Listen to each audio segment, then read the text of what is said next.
उठे रब को मनाना आसान है, आजम खां को मनाना मुश्किल है।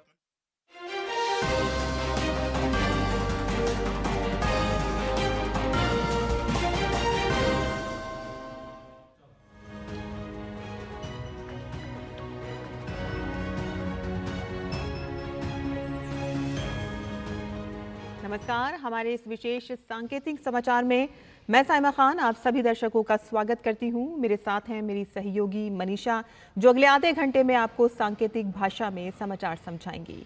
शुरुआत करते हैं हेडलाइंस से।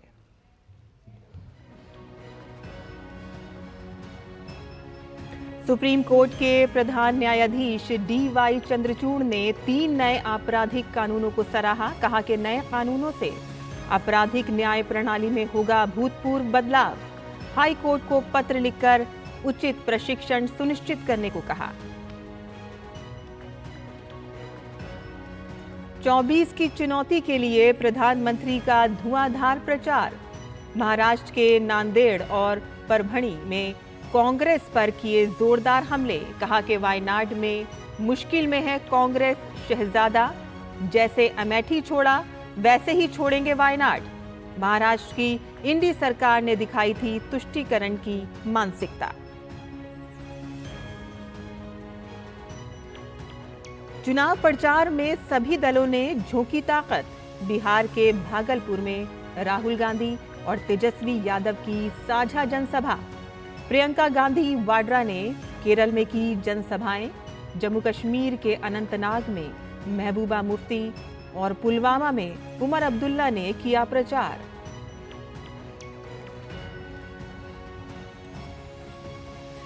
चुनाव के बीच कांग्रेस को झटके पर झटका। वरिष्ठ नेता तजिंदर सिंह बिट्टू ने थामा भाजपा का दामन। कांग्रेस की कार्यशैली को बताया फैसले की वजह। पीएम मोदी के नेतृत्व को सराहा।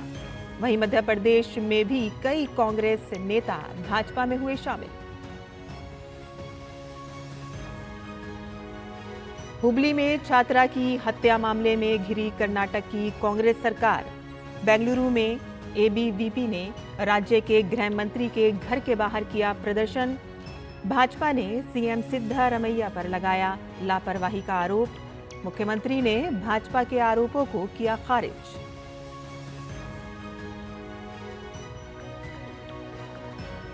कैंडिडेट्स शतरंज टूर्नामेंट रोचक पड़ाव पर। प्रतियोगिता में सिर्फ 2 दौर बाकी और 3 खिलाड़ी संयुक्त रूप से शीर्ष पर।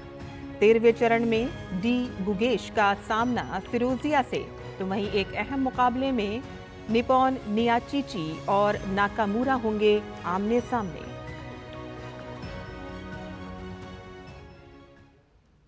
और अब समाचार विस्तार से।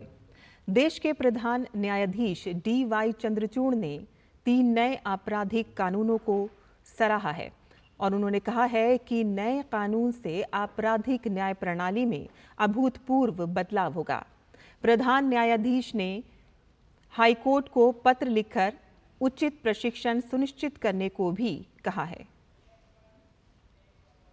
1 जुलाई से लागू होने जा रहे इन नए कानूनों के बारे में जागरूकता पैदा करने के लिए कानून और न्याय मंत्रालय की ओर से आपराधिक न्याय प्रणाली के प्रशासन में प्रगतिशील पथ पर भारत शीर्षक से आयोजित सम्मेलन में CJI ने कहा कि नए कानूनों को प्रभावी बनाने के लिए इंफ्रास्ट्रक्चर में निवेश और पुलिस, जजों व वकीलों को प्रशिक्षण देने की जरूरत है। Key provisions of the new criminal law would only produce a positive impact if these investments are made as soon as possible.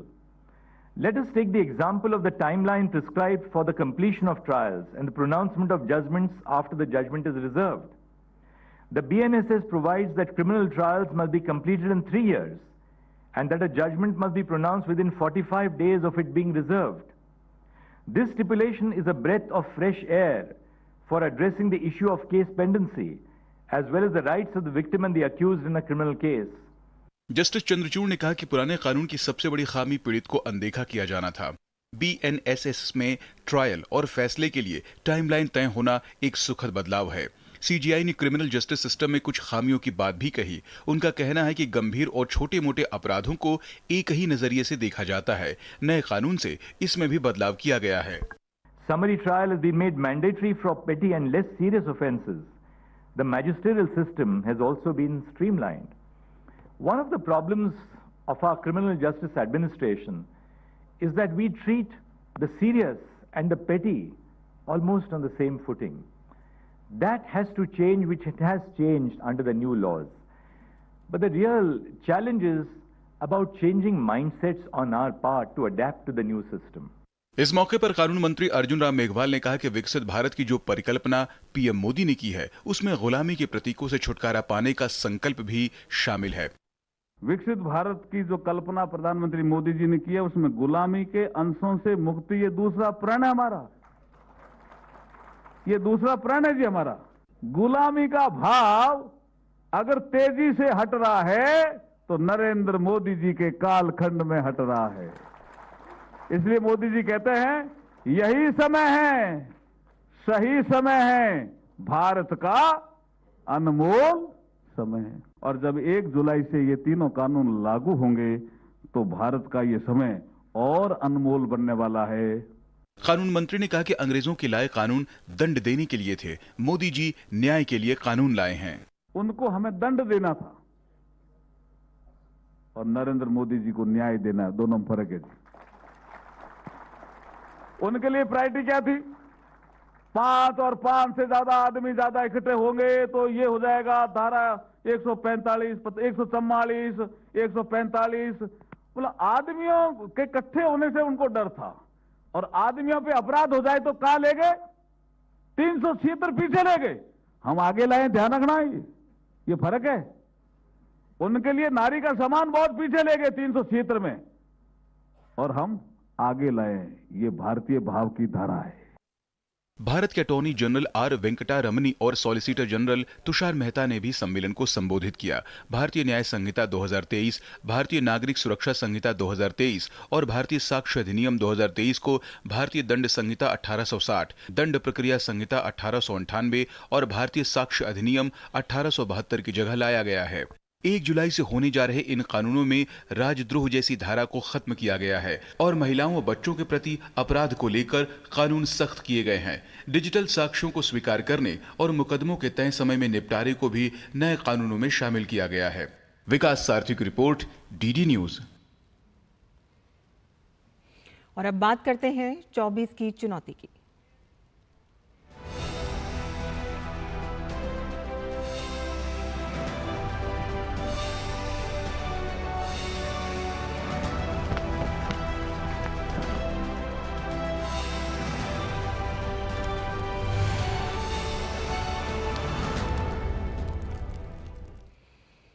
प्रधानमंत्री नरेंद्र मोदी ने कर्नाटक के चिकबल्लापुर में एक सार्वजनिक सभा को संबोधित किया।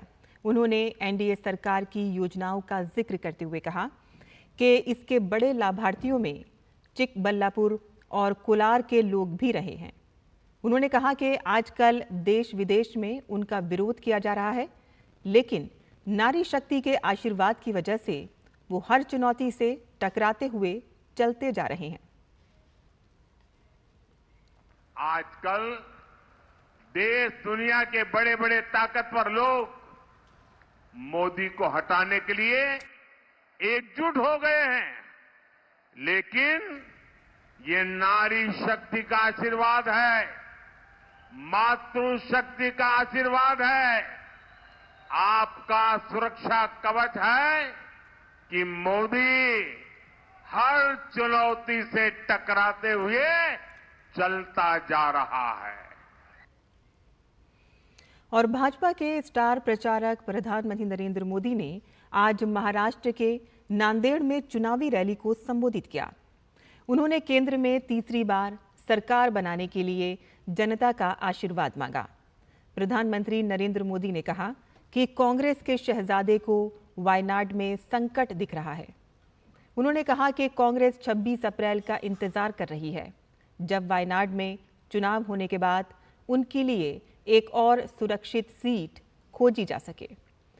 उन्होंने कहा कि जैसे इन्हें अमेठी छोड़ना पड़ा, मानकर चलिए कि वे अब वायनाड भी छोड़ेंगे।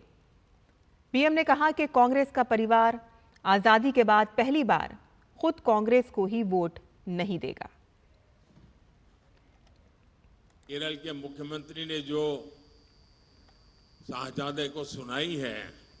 मैं भी कभी ऐसी भाषा नहीं बोलता, वो ऐसी भाषा बोली है उन्होंने साथी को। ये हाल है उनका। अब जैसे इन्होंने अमेठी से भागना पड़ा, अमेठी छोड़ा, अब मान के चलिए वो वायनाड भी छोड़ेंगे। आप कांग्रेस का ये परिवार, आपको आश्चर्य होगा, आजादी के पहली बार स्थिति ऐसी बन रही है कि कांग्रेस का परिवार इस चुनाव में कांग्रेस को वोट नहीं देगा। खुद कांग्रेस को वोट नहीं देगा। ये हाल है इनका, क्योंकि जहां वो रहते हैं वहां कांग्रेस का उम्मीदवार ही नहीं है। प्रधानमंत्री नरेंद्र मोदी ने महाराष्ट्र के परभणी में जनसभा को संबोधित करते हुए कहा कि 2024 का चुनाव केवल सरकार बनाने के लिए नहीं हो रहा है। इस चुनाव का लक्ष्य है भारत को विकसित बनाना, भारत को आत्मनिर्भर बनाना। उन्होंने इस दौरान कांग्रेस पर निशाना साधा और उसे ऐसी बेल बताया जो साथ रहने वाले को ही खत्म कर देती है। उन्होंने कहा कि प्रदेश में जब तक इंडी अघाड़ी की सरकार रही तब तक ये एहसास कराया गया कि यहां निजामों की सरकार है।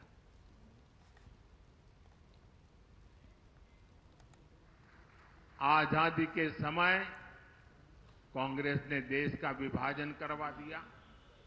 आजादी के बाद कश्मीर की समस्या खड़ी कर दी। कांग्रेस ने 370 के बहाने बाबा साहब का संविधान कश्मीर में लागू नहीं होने दिया। वहां के दलितों को इतने सालों तक अधिकार ही नहीं मिलने दिए। महाराष्ट्र में इंडी अघाड़ी वालों ने जब तक सरकार चलाई, इन्होंने लगने ही नहीं दिया कि निजामों का कब्जा चला गया है। रजाकारों की मानसिकता यहां हावी थी।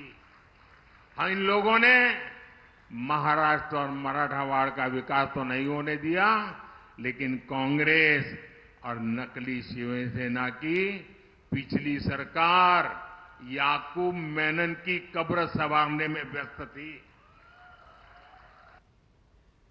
और इस विशेष सांकेतिक समाचार में यहां हम रुकते हैं एक छोटे से ब्रेक के लिए। जल्द हाजिर होंगे। आप देखते रहिए डीडी न्यूज।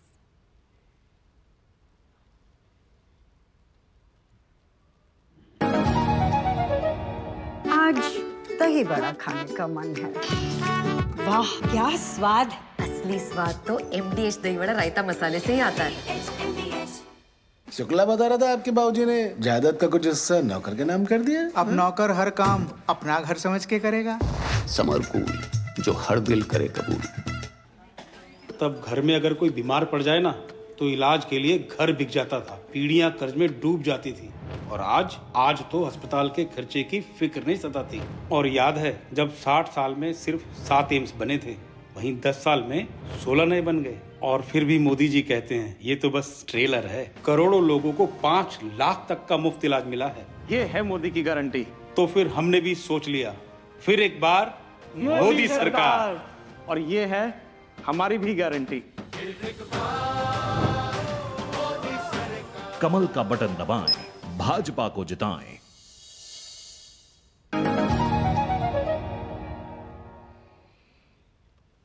और हमारे इस विशेष सांकेतिक समाचार में आपका फिर से स्वागत है। आगे बढ़ते हैं, जहां वरिष्ठ भाजपा नेता अमित शाह ने आज राजस्थान के कोटा में विजय संकल्प महासम्मेलन में हिस्सा लिया। इस मौके पर उन्होंने कहा कि इस बार के चुनाव में एक तरफ मोदी हैं जिन पर भ्रष्टाचार का एक भी आरोप नहीं है, तो वहीं दूसरी तरफ कांग्रेस है जो ऊपर से नीचे तक भ्रष्टाचार में लिप्त है। एक और नरेंद्र मोदी जी है जो गरीब चाय बेचने वाले के घर में पैदा होकर 23 साल से मुख्यमंत्री और प्रधानमंत्री के रूप में देश की सेवा कर रहे हैं। इनका तजुर्बा है। और दूसरी ओर राहुल बाबा है जो 20 बार लॉन्च किए मगर रॉकेट यान फेल ही कर जाता है। भाई और बहनों, एक और भारत 12 लाख करोड़ के घपले घोटाले भ्रष्टाचार करने वाली कांग्रेस पार्टी है। दूसरी ओर 23 साल के कैरियर में 4 आने का भी जिस पर आरोप नहीं है, ऐसे नरेंद्र मोदी है, नरेंद्र मोदी। और भाजपा के वरिष्ठ नेता अमित शाह ने राजस्थान के भीलवाड़ा में एक जनसभा को संबोधित किया। उन्होंने दावा किया है कि राजस्थान की सभी लोकसभा सीटों पर भारतीय जनता पार्टी ही जीतेगी। भाइयों और बहनों, राजस्थान क्रिकेट की भाषा में कहूं तो हैट्रिक कर कर तीसरी बार 25 की 25 सीटें नरेंद्र भाई को देने जा रहा है। ये चुनाव स्पष्ट रूप से 2 खेमों में बटा हुआ है। एक और 12 लाख करोड़ के घपले घोटाले भ्रष्टाचार करने वाली कांग्रेस पार्टी है, और दूसरी ओर 23 साल तक मुख्यमंत्री प्रधानमंत्री रहने के बाद 25 पैसे का जिस पर आरोप नहीं है, ऐसे नरेंद्र मोदी है, नरेंद्र मोदी। और केंद्रीय वित्त मंत्री निर्मला सीतारमण ने एक प्रेस वार्ता में विपक्ष पर जमकर निशाना साधा। निर्मला सीतारमण ने इंडी गठबंधन में मतभेद की बात करते हुए कहा कि गठबंधन में एकजुटता नहीं दिखाई दे रही है। अलायंस में मतभेद खूब है, क्रिटिकल इश्यूज के ऊपर है। वो अलायंस जमा नहीं है, नाटक कर रहे हैं कि अलायंस हमारा वगैरह। अगर एक ही प्लेटफॉर्म में बैठकर बात करते हैं, सिर्फ ये बात करते हैं मोदी जी को कैसे हटाना, बस इस देश को कैसे आगे ले जाना, उनका प्रपोजल क्या है, वो क्या क्या करना चाह रहे हैं इस देश के भलाई के लिए। और जब 2047 डेवलप्ड इंडिया हम चाहते हैं, उसके लिए वो क्या करने वाले, ये सब के ऊपर उनका ध्यान नहीं है। हिमाचल प्रदेश कांग्रेस के सह प्रभारी और पंजाब कांग्रेस के बड़े नेता तजिंदर पाल सिंह बिट्टू बीजेपी में शामिल हो गए हैं। इसके अलावा करमजीत कौर चौधरी भी बीजेपी में शामिल हुए हैं। ये दोनों नेता बीजेपी के राष्ट्रीय महासचिव विनोद तावड़े और केंद्रीय मंत्री अश्वनी वैष्णव की उपस्थिति में बीजेपी में शामिल हुए हैं। इस मौके पर तजिंदर पाल सिंह बिट्टू ने कहा कि पीएम मोदी के नेतृत्व में हम पंजाब को काफी आगे लेकर जाएंगे। पंजाब के लिए मोदी जी का एक अलग से विजन है, अमित शाह जी का, नड्डा जी का, और इतना प्यार वो पंजाब के लिए दिखा रहे हैं।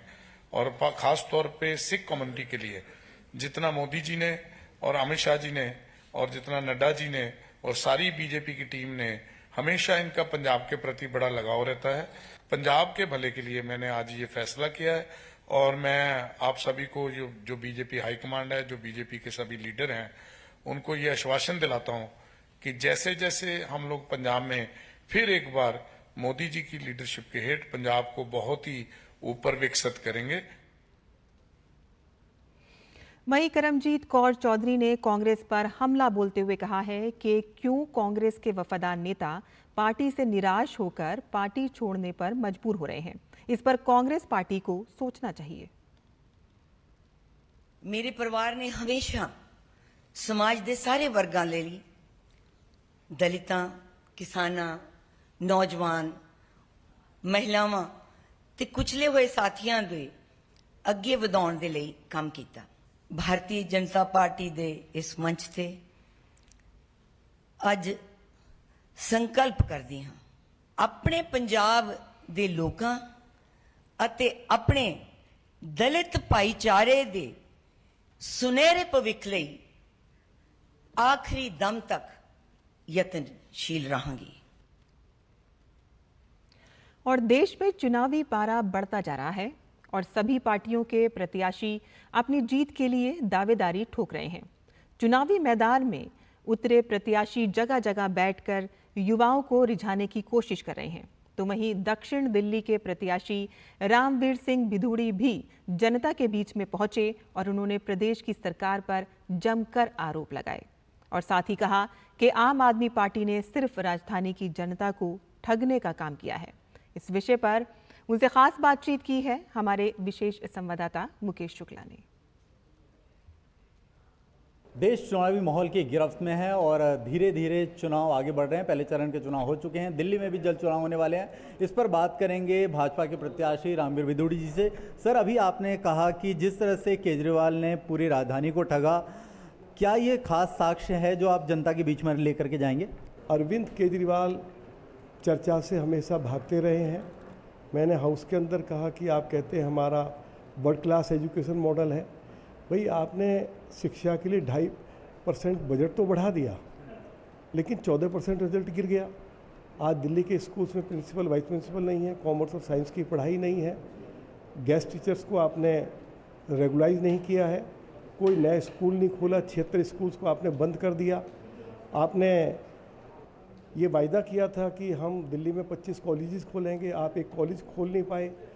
जो colleges fully funded by Delhi government है, आप teaching staff, non teaching staff को वेतन नहीं दे पा रहे हो। तो आज स्थिति दिल्ली के अंदर बहुत ख़राब हो गई है। दिल्ली दुनिया की सबसे ज़्यादा प्रदूषित राजधानी अरविंद केजरीवाल ने बना दी। हमारा पब्लिक ट्रांसपोर्ट सिस्टम पूरी तरह कोलैप्स कर गया है। दिल्ली के अंदर अरविंद केजरीवाल पिछले 9 सालों में डीटीसी के लिए एक बस नहीं खरीद पाए। मोदी जी ने 1650 इलेक्ट्रिक बसें दिल्ली के लोगों को मुफ्त उपलब्ध कराई हैं। सड़कें टूटी पड़ी हैं, कोई फ्लाईओवर नहीं बनाया गया जिससे कि हमारी ट्रैफिक व्यवस्था ठीक हो पाती। दिल्ली में कोई नया हॉस्पिटल नहीं खुला। दिल्ली के अंदर इन्होंने ये कहा कि हम 24 घंटे क्लीन वाटर देंगे। आज दिल्ली जल बोर्ड जो है 73,000 करोड़ रुपए के घाटे में चल रहा है। जब अरविंद केजरीवाल दिल्ली के मुख्यमंत्री बने तो जल बोर्ड लगभग 600 करोड़ रुपए के प्रॉफिट में था। आज दिल्ली में लोग बूंद बूंद पानी के लिए तरस रहे हैं। तमाम आरोप लग रहे हैं जो गठबंधन के द्वारा लग रहे हैं और जो खुद उनकी पार्टी लगा रही है, ये सफिशिएंट है या बरगलाने की फिर से एक कोशिश है? पहले इन्होंने आरोप लगाया कि 25-25 करोड़ रुपया देकर हमारे विधायकों को खरीदना चाहती है भारतीय जनता पार्टी। हमने दिल्ली पुलिस कमिश्नर को शिकायत की कि इसकी जांच करिए। जब जांच करने के लिए दिल्ली पुलिस मुख्यमंत्री के घर पर गई तो मुख्यमंत्री घर से भाग गए। आतिशी के घर पर गई कि बताइए किसने आपको अप्रोच किया है, कौन भाजपा का कार्यकर्ता नेता आपको 25 करोड़ रुपया ऑफर कर रहा है। तो आतिशी घर छोड़कर भाग गई। ये शिकायत हमने इलेक्शन कमीशन को भी की है, उन्होंने नोटिस भी इनको किया है। ये निरंतर झूठ बोलते रहते हैं। अब अरविंद केजरीवाल जेल में बंद है। जेल जो है वो ट्रांसफ़र सब्जेक्ट है और जेल के ऊपर पूरा कंट्रोल दिल्ली की सरकार का है। यदि अरविंद केजरीवाल अपने घर से मंगाकर देसी घी का हलवा खाएगा, रसगुल्ले खाएगा, केला खाएगा और उसके बाद कहेगा मेरा शुगर टेस्ट करो, तो शुगर तो हाई आएगा ही आएगा। तो अरविंद केजरीवाल क्योंकि एक राजमहल में रहते थे, अब जेल में रहना पड़ रहा है, तो उनको एक एक दिन जेल में काटना बड़ा भारी पड़ रहा है। तो जिस तरह से रामवीर विदुड़ी ने बताया कि अरविंद केजरीवाल को विदा करना पड़ेगा और इनकी सरकार आएगी तो ज़रूर दिल्ली को एक अच्छी यहाँ पर सरकार मिलेगी, एक अच्छा एडमिनिस्ट्रेशन मिलेगा और दिल्ली वासियों को उनकी वो तमाम सुविधाएं मिलेंगी जिनकी उनको बरसों से दरकार है। कैमरा रायशुक्की के साथ में मुकेश शुक्ला, DD न्यूज़ दिल्ली। और इस विशेष सांकेतिक समाचार में यहाँ हम रुकते हैं एक और छोटे से ब्रेक के लिए। हम जल्द हाजिर होंगे, देखते रहिए DD न्यूज़। जिन्होंने यूज किया है वो जानते हैं असली हींग का स्वाद। MDH सुपर हींग, शुद्धता का असली तड़का। MDH। शुक्ला बता रहा था आपके बाबूजी ने जायदाद का कुछ हिस्सा नौकर के नाम कर दिया। अब नौकर हर काम अपना घर समझ के करेगा। समरकूल, जो हर दिल करे कबूल। आज हमारी किसान सम्मान निधि सीधे हमारे बैंक खाते में आती है। अब हमारा हक कोई नहीं मार सकता।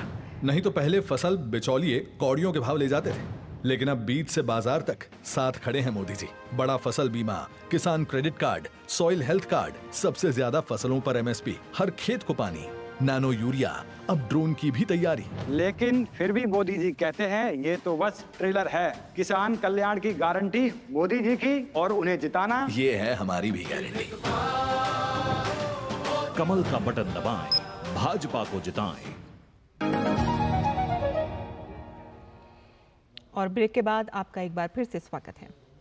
कांग्रेस नेता राहुल गांधी ने बिहार के भागलपुर में चुनावी सभा को संबोधित करते हुए कांग्रेस की जीत का दावा किया।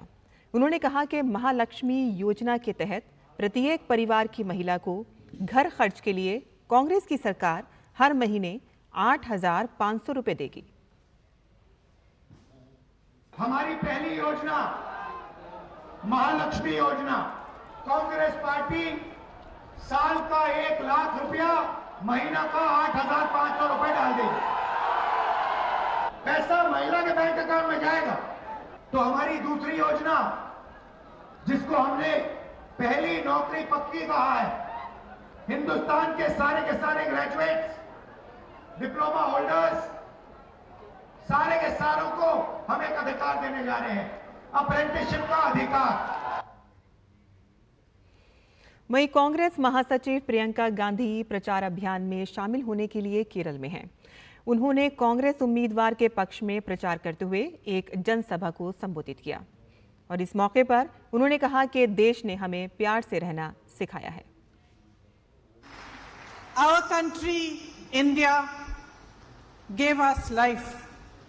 This country that is our motherland, this country that teaches us how to overcome anger with love, how to transform suffering into compassion, and how to pluck the stars of hope from the darkest of nights. राष्ट्रीय जनता दल के नेता तेजस्वी यादव ने प्रथम चरण के मतदान के बाद भाजपा पर तंज कसते हुए कहा कि उनकी फिल्म पहले दिन ही सुपर फ्लॉप हो गई है। तेजस्वी यादव ने दावा किया कि इस बार बिहार में लोकसभा चुनाव के परिणाम चौंकाने वाले होंगे। चारों सीट जो है हम लोग जीत रहे हैं, महागठबंधन जीत रही है और बहुत ही अच्छा पोजीशन है। हमने तो ब्लॉक वाइज मीटिंग की है, जो फीडबैक आया है बहुत ही बढ़िया आया है और वन साइडेड आया है। जो बीजेपी का 2024 का 400 पार का जो फिल्म था वो फर्स्ट डे ही जो है सुपर फ्लॉप हो गया है। बिहार के उप मुख्यमंत्री विजय कुमार सिन्हा ने तेजस्वी यादव पर हमला बोलते हुए कहा कि इस बार तेजस्वी यादव के परिवार का एक भी सदस्य नहीं जीतेगा और न ही उनका खाता खुलेगा।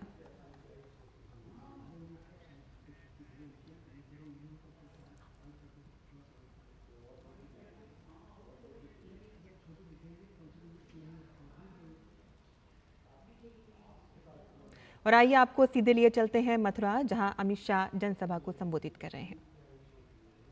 कश्मीर हमारा है या नहीं है? जोर से बोलो, है या नहीं है? ये खड़गे साहब कहते हैं, कांग्रेस वाले कहते हैं, अखिलेश यादव कहता है कि उत्तर प्रदेश और कश्मीर का क्या लेन देन है? मुझे बताओ, धारा 370 हटनी चाहिए थी या नहीं हटनी चाहिए थी? जोर से बोलो, हटनी चाहिए थी या नहीं हटनी चाहिए थी? मोदी जी ने 70 साल से जिसकी राह देख रहे थे, वो धारा 370 को 5 अगस्त 2019 को समाप्त कर दिया भाइयों, और कश्मीर को हमेशा के लिए भारत के साथ जोड़ दिया। भाइयों और बहनों, 10 साल तक सोनिया मनमोहन का राज चला। 10 साल में हर रोज आए दिन ये आलिया मालिया जमालिया पाकिस्तान से आते थे, बम धमाके करते थे और कर कर चले जाते थे, किसी के मुंह से ऊप नहीं निकलती थी। 2014 में पश्चिम यूपी वालों ने मोदी जी को प्रधानमंत्री बनाया, मगर पाकिस्तानी आतंकवादियों को मालूम नहीं था, आदत पड़ी थी। उरी और पुलवामा पर हमला किया, मोदी जी ने 10 ही दिन में पाकिस्तान के घर में घुसकर सर्जिकल स्ट्राइक और एयर स्ट्राइक कर कर आतंकवादियों का सफाया करने का काम मोदी जी ने देश को सुरक्षित किया है। मोदी जी ने देश को समृद्ध किया है। हमारे अर्थतंत्र को 11वें नंबर पर मनमोहन सिंह जी छोड़ कर गए थे, मोदी जी ने 11वें नंबर से 5वें नंबर पर लाने का काम किया। और मथुरा वालों, गोवर्धन वालों, मैं एक मोदी गारंटी कहकर जाता हूं, तीसरी बार प्रधानमंत्री बना दो, भारत संसार का तीसरे नंबर का अर्थतंत्र बन जाएगा, तीसरे नंबर का। भाई और बहनों, चौधरी चरण सिंह वो नेता है जिन्होंने उत्तर प्रदेश की किसानों की धरती को, उनकी भूमि को सुरक्षित करने का काम किया था। चौधरी साहब ने कांग्रेस किसानों की भूमि बचाने के लिए छोड़ी थी। इतने सालों से कांग्रेस ने उनको भारत रत्न नहीं दिया। चौधरी चरण सिंह जी को भारत रत्न देने का काम भारतीय जनता पार्टी के नेता और प्रधानमंत्री नरेंद्र मोदी जी ने किया। आज मैं यहां पर चौधरी साहब की भूमि पर आया हूं। यहीं से गायत्री देवी जी सांसद रही, यहीं से चौधरी साहब ने पूरे उत्तर प्रदेश को एकत्रित करने का काम किया, किसानों को एकत्रित करने का काम किया। मोदी जी ने चौधरी साहब को भारत रत्न देकर उत्तर प्रदेश के किसानों का और मथुरा का भी सम्मान करने का काम किया। भाई और बहनों, मोदी जी ने समग्र उत्तर प्रदेश के अंदर कई हजार किलोमीटर नेशनल हाईवे, हर घर में बिजली, हर घर में पानी, हर घर में शौचालय, 5 किलो अनाज हर गरीब को मुफ्त, 5 लाख तक का इलाज हर गरीब को मुफ्त, और कोरोना में हर एक को कोरोना का वैक्सीन देने का काम नरेंद्र मोदी जी ने किया। भाई आप सभी को वैक्सीन लग गया है ना? जरा जिसको दोनों वैक्सीन लगाए हाथ उठाओ तो जरा। सबको लगा है ना? मोदी जी ने जब वैक्सीन लगाना शुरू किया, ये राहुल बाबा कहते थे वैक्सीन मत लगाओ, ये मोदी वैक्सीन है। अच्छा है राहुल बाबा का कोई सुनता नहीं है। पूरे देश ने वैक्सीन लगाया। एक दिन रात को राहुल बाबा भी गुपचुप अपना वैक्सीन लगाकर आ गए। अरे राहुल बाबा शर्म करो, शर्म करो। कोरोना जैसी महामारी में भी राजनीति कर रहे हो, आपको शर्म आनी चाहिए। परंतु मोदी जी ने। तो आप ये सीधा प्रसारण उत्तर प्रदेश के मथुरा से देख रहे थे, जहां बीजेपी के वरिष्ठ नेता अमित शाह जनसभा को संबोधित कर रहे थे और सरकार की तरफ से चलाई जा रही योजनाओं का वो जिक्र कर रहे थे, उन्हें बता रहे थे। और साथ ही साथ उन्होंने कश्मीर से 370 को हटाए जाने का भी जिक्र किया। उन्होंने कहा कि 370 को हटा के उन्होंने कश्मीर को देश से जोड़ा है। पाकिस्तान पर की गई सर्जिकल स्ट्राइक का भी उन्होंने जिक्र किया। और साथ ही उन्होंने कहा है कि अगर एक बार फिर से बीजेपी की सरकार बनती है तो देश की जो अर्थव्यवस्था है वो तीसरे नंबर पर आ जाएगी। तो ये आप सीधा प्रसारण देख रहे थे। लेकिन यहाँ अब एक सांकेतिक समाचार में फिलहाल हम इतना ही करते हैं और अब हम समाप्त करते हैं। अब हमें इजाज़त दीजिए, मुझे और मेरी सहयोगी मनीषा को। नमस्कार।